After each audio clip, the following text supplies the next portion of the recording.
Noah Gragson has put together an impressive turnaround season, and we're not even halfway through the year yet. Where he is now compared to a season ago is completely night and day. Looking back at his rookie season, I made a video titled The Rookie Season from Hell because it truly was. It was Legacy Motor Club's first season under the new rebrand and with Jimmy Johnson as an owner. They were still going to be running Chevys, Eric Jones was a teammate, so it seemed like on paper Noah Gragson was set to have a solid rookie season. Unfortunately, the opposite happened. A complete disaster of a season took place, and Noah Gragson didn't even finish out his rookie season as he was suspended indefinitely by NASCAR. You also have to take into account that from the very beginning of the season, Chevy completely cut off any type of support to the team as they announced they were switching to Toyota for 2024. I know there's been plenty of bad rookie seasons in NASCAR history, but in recent memory, it's really hard to think of one that was worse than Noah Gragson's. In 21 starts, he produced 0 wins, 0 top 5s, 0 top 10s, only led 2 laps, and had an average finish of 28.2. And looking back, the whole indefinite suspension deal was really the perfect excuse for Legacy Motor Club to get rid of him. I was already under the assumption that with the Toyota alliance, John Hunter Nemechek was eventually going to be announced to take over the 42, and they just decided, what the hell, we're just going to release you right away. Business is business. It is what it is, but the next question was, where was Noah Gragson's NASCAR career going to go from here? Like I said in the Rookie Season from Hell video, I believe in second chances. America is the land of second chances. Noah Gragson only ran 1 full-time season in the Cup Series, or at least was attempting to, and I felt like fans were quick to call him a bust right away. You have to remember that Noah Gragson is considered one of the most polarizing personalities in the sport. I really don't see it. I think he's just a fun personality, but it's weird. Some NASCAR fans beg for personality from drivers, and then when they get them, then it's all of a sudden either polarizing or bad. So when Noah Gragson wasn't performing well, and when he was indefinitely suspended and then released, you had fans saying, I told you so, I told you so, I told you he couldn't make it in the Cup Series after just 1 season. We've seen how talented he was in the Xfinity Series. It was hard to imagine him not coming back to the Cup Series in some capacity for 2024. Whether it was full-time or part-time, either way, I felt he was going to get some sort of seat time. At first, I felt based on the way his rookie season performance went, he would probably land a full-time Xfinity ride, then eventually land some select races in the Cup Series for 2024. But thankfully, I was wrong. Trust me, I know. I've been through the highest of highs and the lowest of lows with racing, and I understand its demands, its challenges, its beauty, and its heartbreak. It's a journey that's been humbling for me, but I've been putting in the work and I've done a lot of reflecting, and I'm ready to get back to how it all started, for the love of racing. 10 team, let's ride.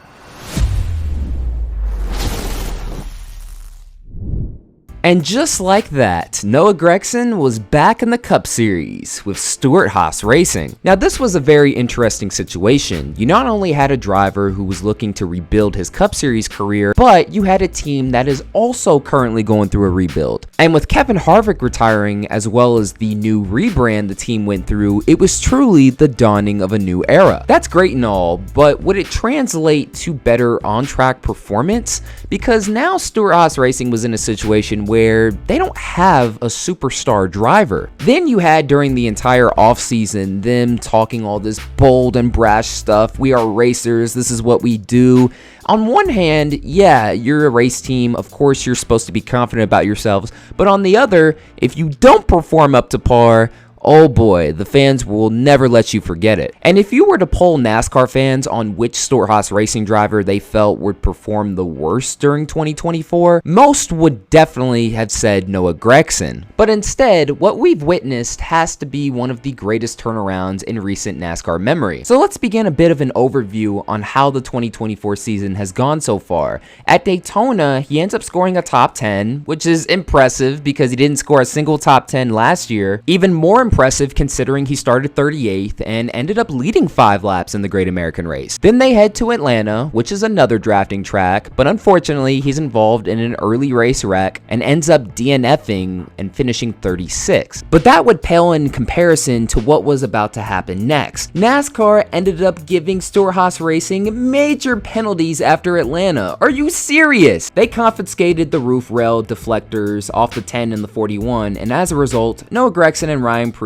were penalized 35 driver and owner's points. And just like that, Noah Gragson has negative points and has to basically start his season over 2 races in. Even the most die-hard Noah Gragson and Stewart-HAAS Racing supporters had to have been at their lowest point and even questioned, where do you go from here? If everyone already didn't write them off before the season, I'm pretty sure they did after these penalties. But in a shocking twist, what ended up happening was the beginning of an impressive turnaround. At his home track of Las Vegas Motor Speedway, while he ended up qualifying 30th, he was mighty fast in the practice sessions. Throughout the race, he takes his time, and by the end, he's competing for a top 5 finish. He ended up finishing 6th, but really, this felt like a victory in my opinion. It's one thing to do this at a super speedway, but to do this at an intermediate track when you're expected to struggle, coming all the way back from 30th? Him and the TEM team really showed me and a lot of the fan base something that this could perhaps become a regular thing. Now, of course, it wasn't at first. He ends up finishing 12th at Phoenix, but then follows that up with back-to-back 34th place finishes at Bristol and Coda. Then the following 3 races at Richmond, Martinsville, and Texas, he ended up with finishes of 12th, 20th, and 18th.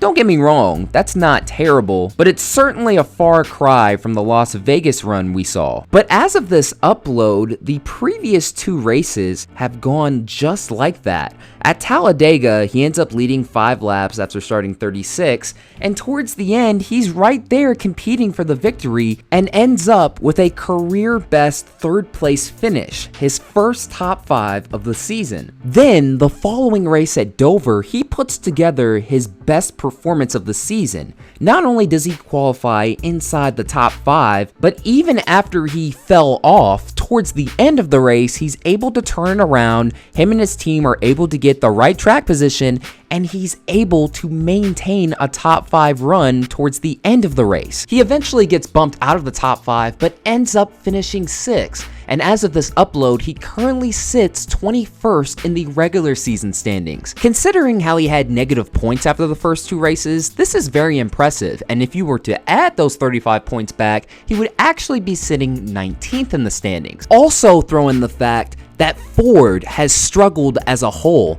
as they have failed to score a single win across NASCAR's top 3 series. So not only do you have to drive for a rebuilding team, but a manufacturer that is currently struggling, and also you had the first 2 races where you were in the negative points, and now you're flirting with the playoffs potentially? I don't care what anyone has to say, that's a mighty impressive start to the season, and really, he has turned it around completely, because when you look at the driver he was replacing in the 10, Eric Almirola, he finished the 2023 season with 2 top 5s and 5 top 10s.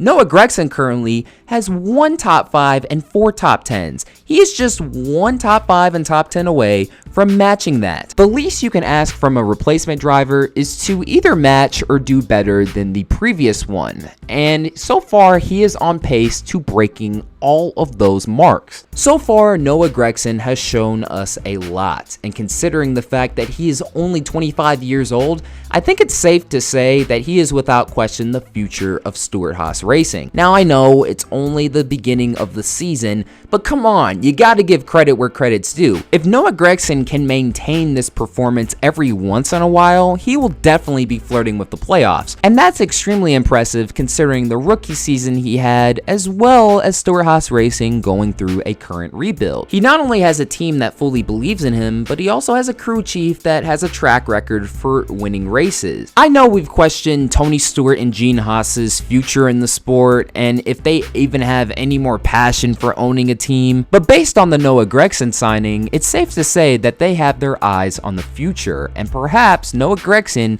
will pay them back with a victory, perhaps as early as 2024. In conclusion, this isn't a video about Stewart-HAAS Racing as a whole. It's more specifically about Noah Gragson, who I feel is the future of Stewart-HAAS Racing. Sure, you have Chase Briscoe, Ryan Preece, and Josh Berry, and don't get me wrong, they're all talented in their own right, but I feel Noah Gragson may have the most potential of all 4 drivers.